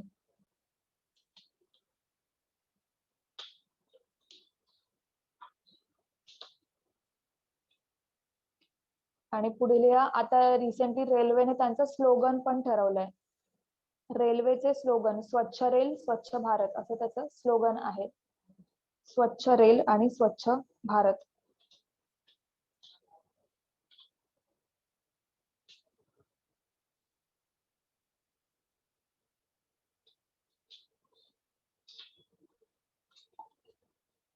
ओके, ही होती तुमची सगळी रेल्वे बद्दल इन्फॉर्मेशन. जलमार्ग सांगितला. मगाशी आपले उद्योगधंदे सगळे झाले. सो फॅक्च्युअल डाटा जर काही विचारला जॉग्रफी मध्ये तर ह्यांच्यावर विचारला जाऊ शकतो. ओके, उद्याच्या लेक्चर मध्ये मी जे हवाई वाहतूक म्हणजे एरोप्लेन्सचे वेज किंवा असं काही छोटे छोटे बरंच वाक्य एक एक एक एक घेईन मग. ओके, एखाद्या लेक्चर मध्ये तुमचा सेन्सस पण कम्प्लीट करेल, कारण सेन्सस वर म्हणजे प्रत्येक वर्षी ऑलमोस्ट एक तरी प्रश्न असतो. पॉप्युलेशन, जनगणना, सेन्सस. हा, मग त्याच्यावर म्हणजे भारताची पॉप्युलेशन किती आहे, लोकसंख्या वाईज किती, असं एरिया वाईज एक्सेट्रा एक्सेट्रा ते सगळं विचारलं जातं. ओके, ऑनलाईन स्टुडंट्सला काही प्रश्न आहे का?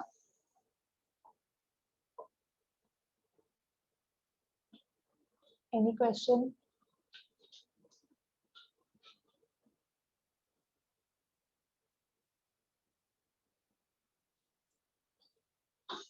ओके, सो इथे आपण स्टॉप करूया.